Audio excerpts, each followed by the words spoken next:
This video is gonna be a bit late, but I'm recording this about 3 hours after the Bears game ended. As a Bears fan, I kind of feel like this is something I need to talk about. This is like the third time I'm talking about the Bears on my channel, but unfortunately for a long time, it will be the last time because their season is unfortunately over. Um, but I can't even say I'm mad or like sad. Well, I'm mad, but I'll talk about that later. I'm a bit sad because obviously our season is over, and it's always not fun to see your team lose in the playoffs. But at the same time, I mean, my expectations were that we'd make the playoffs. I didn't think we'd win a game, but I thought we'd make the playoffs. With a year 2 quarterback, first year coach, and then just a lot of young players. And the fact that we won our only playoff game, and it was our first playoff win in 15 years against evil itself, the Green Bay Packers. You can't be too sad about this season, even though once again we all kind of thought the Bears had it again. We all thought we had it again, just with complete bullshittery from the Chicago Bears and especially Caleb Williams.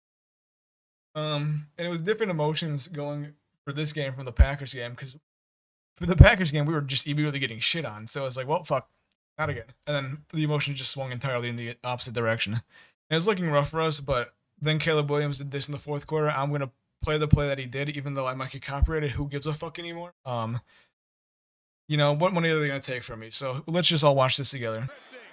Sprinting for space, in all kinds of trouble, put it up for grabs to the end zone, connect! He got it! For the touchdown! They've done it again! And last week Caleb Williams made one of the greatest playoff throws people have said the Bears have ever thrown, and then he just does it again this week, and like just absolutely shocking.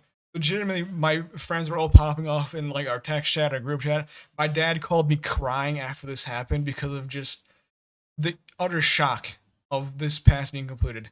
He threw a 14-yard touchdown from the 40-yard line. People said it had 52 yards of airtime, all for just a 14-yard touchdown pass.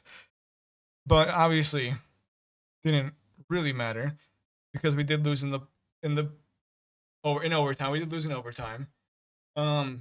I would kind of joked. I'm saying if we score here, we should go for 2. And in hindsight, maybe we should have gone for 2. Obviously, if you lose and you look like a fucking idiot going for 2, but if you win, then hey, good job. But the one thing that I'm mad about, and I think everyone knows, and it's all over Twitter, is DJ Moore's effort on the third Caleb Williams interception.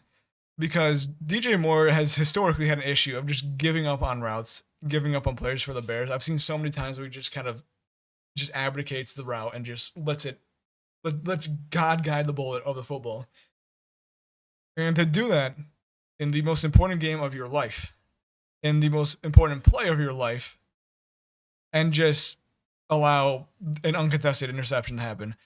Could Caleb Williams have thrown a better ball? Yes. Could he have thrown it to a different spot? Of course. But I feel like if DJ Moore went for the ball, I think the worst case scenario would have been an incompletion because they would have at least bumped into each other. I don't think it would have been an interception in the way that it was. But because that guy just completely just leaves his route, it just looks bad. Like there's no explaining why he just gave up. Obviously, Caleb Williams in his presser said it was a miscommunication, but I think he was just covering for someone just completely giving up on a route in the single most important play of your entire year. That is kind of not what you want to see in the final play of your season. That's not the kind of effort you want to see in the final play of your season on offense. And then obviously they go, the Rams go down in the field and just kick the field goal and win. And people are saying like, oh, why didn't Ben Johnson ice the kicker? He had 3 timeouts. I really don't think icing the kicker matters. Obviously that might be a hot take, but like all you're really doing is just giving him an extra kick if like they snap in time, which a lot of teams do. So whether or not he used one of his 3 timeouts, I don't think it really would have mattered. Obviously, like I feel like the kicker should make that short of a kick no matter what, and especially in that scenario. But maybe calling a timeout would have mattered. And then another thing too, which was kind of just like a point of controversy, is the Devontae Adams like catch that people said could also have been an interception because we've seen that play now 3 times in the past 2 days, and it's been called differently like multiple times.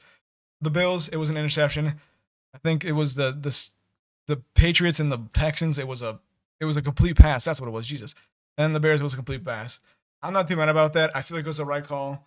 But it was just like an interesting thing to have happen considering the controversy over that exact type of play that's happened in the last 24 hours. But obviously just wanted to get my thoughts out on this game.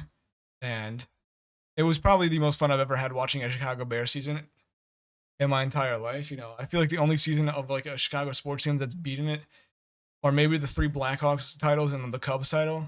But even then, like just having seen a fun Bears team in my conscious life was really enjoyable. And you can't even be mad about this season.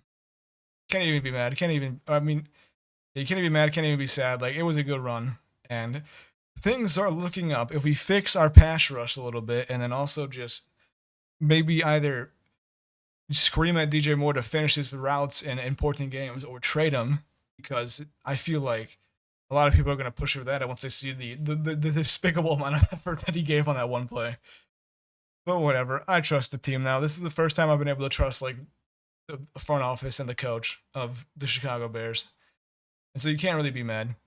Just so many fourth quarter comebacks, so many just crazy 1 point wins. And this is also the first time that I felt like the Bears have a legitimately good quarterback. Like that we have a franchise quarterback.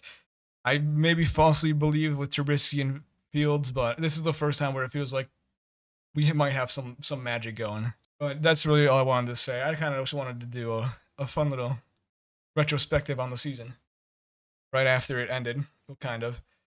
But yeah, I'm looking forward to next year. That's usually not something I could say about Chicago Bears football. But that's all I got to say. So thank you for watching. Goodbye.